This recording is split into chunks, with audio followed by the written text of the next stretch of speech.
Screen पर मैं आपको दिखा रही हूँ कि कुछ दिन पहले हमारी जो अभिनेत्री हैं विद्या बालन जी, उन्होंने क्या कहा। तो आप पहले ये बयान पढ़ लीजिए कि ये क्या कह रही हैं। ये कह रही हैं कि विवाह के बीच में जो है वो परिवारों को नहीं आना चाहिए, वो केवल 2 लोगों की बात है। तो आज हम इसी के बारे में बात करेंगे। नमस्ते, मेरा नाम है ज्योति पांडे। देखिए, विद्या बालन ने जिस इंटेंशन से कहा होगा मैं नहीं कह सकती, क्योंकि मैंने वो पूरा इंटरव्यू नहीं देखा।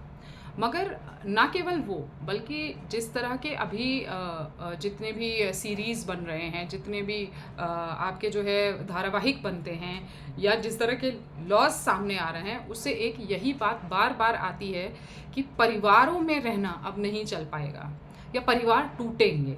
तो उन्हीं की कड़ी में से एक ये जो है बात इन्होंने बड़ी स्पष्ट रूप से कह दी, जिसको मैं थोड़ा तोड़ तोड़ के आपके सामने लाऊंगी कि इसमें से कितनी बातें निकल सकती हैं। ठीक है, पहली चीज़ तो देखिए, हम बात करेंगे कि जो लड़कों के ऊपर दबाव आता है, जिस वजहों से वो सुसाइड करते हैं, एक बहुत बड़ा कारण उसमें से ये होता है कि कल को यदि केस हुआ तो मेरी माँ फंसेगी, मेरी सिस्टर फंसेगी, उसके ससुराल वाले फंसेंगे, मेरा भाई फंसेगा, उसकी पत्नी फंसेगी, उसके ससुराल वाले फंसेंगे, सबके ऊपर आरोप आएंगे, मैं क्या करूँगा। ठीक है। दूसरा होता है कि उनके जो परिवार, क्योंकि साथ में रह रहे हैं, तो पत्नी के साथ जो भी नोक झोंक या लड़ाई झगड़ा चल रहा है, वो पत्नी जो है इन लोगों के ऊपर भी अत्याचार कर रही है, परिवार वालों के ऊपर, और वो सहन नहीं हो रहा है। तो यहाँ पर भी ये वाली जो बात है कि परिवार बीच में ना पड़े, तो बहुत सारी शादियाँ सुधर जाएंगी। थोड़ा सा ठीक लगता है देखने में कि आप दूर रहें। ठीक है, अब इसको बिल्कुल मस्तिष्क को खोल करके सुनिएगा, मैं जो सारी बातें कह रही हूँ। जिस तरह के हमारे यहाँ लॉ हैं अभी, उनको बदलने का कहीं कोई हमें स्कोप दिख नहीं रहा है। ठीक है, ना कोई पॉलिटिकल पार्टी बात कर रही है इस बारे में, ना लड़कों में खुद में अवेयरनेस है कि वो इस बात पे जाकर वोट मांगे या वोट दिया जाए किसी उम्मीदवार को।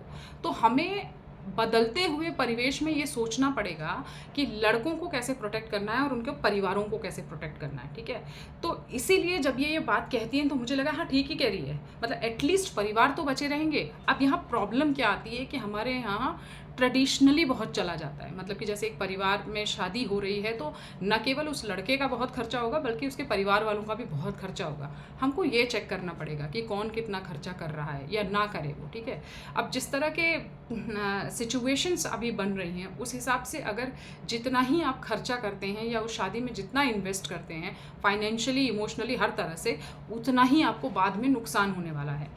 प्रीनप्स हमारे यहाँ है नहीं, और ना ही उनको लीगलाइज अभी करने का मुझे कोई रास्ता नज़र आ रहा है। तो आप ये भी डिसाइड नहीं कर सकते हैं कि जब रिश्ता टूटेगा तो किसको कितना मिलने वाला है, उसमें फिर झगड़ा चलता है लंबा चौड़ा।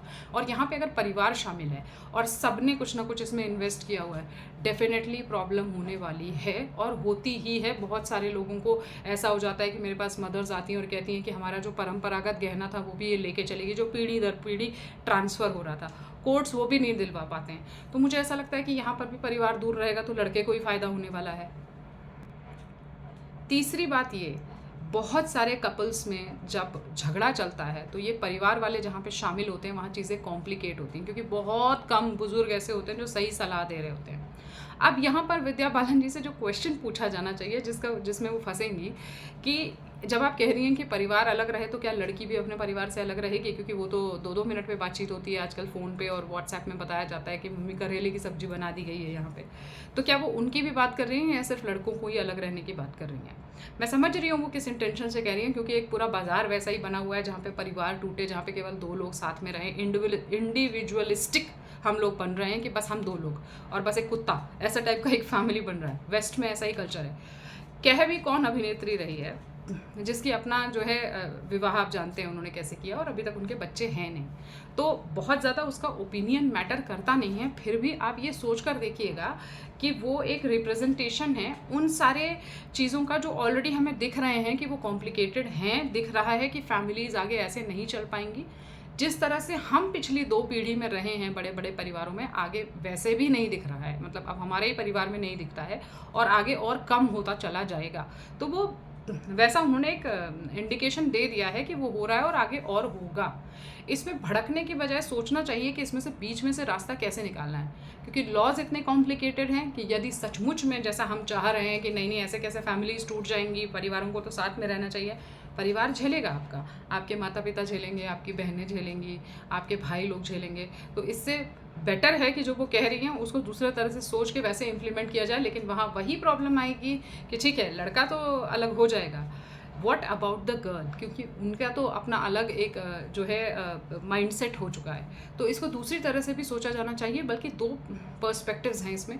मुझे आप लोग अपना पर्सपेक्टिव बताइएगा कि इसमें क्या करना सही होगा। मैं प्रश्न छोड़कर ही जा रही हूँ ताकि इस पर आगे डिस्कशन चले, मैं साथ नहीं दे रही हूँ, मैं एक प्रैक्टिकल एस्पेक्ट देख रही हूँ कि जो वो बोल रही हैं उसके जो है कई सारे पहलू हैं, और यहाँ पर उसका इम्प्लीमेंट करना कितना मुश्किल है, बल्कि पूरे एशिया में ही बहुत मुश्किल है। क्योंकि पूरे एशियन कंट्रीज़ में, अगर आप साउथ एशियन कंट्रीज़ में स्पेसिफिकली जाकर देखेंगे तो बड़ी बड़ी फैमिली सब साथ में रहती हैं, और जिस तरह के लॉज हमारे यहाँ हैं वो सबके ऊपर असर आना शुरू हो गया है, हर परिवार में आपको वो असर दिखेगा।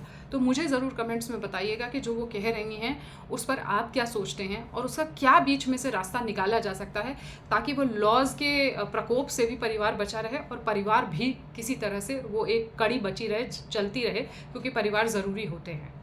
नमस्कार।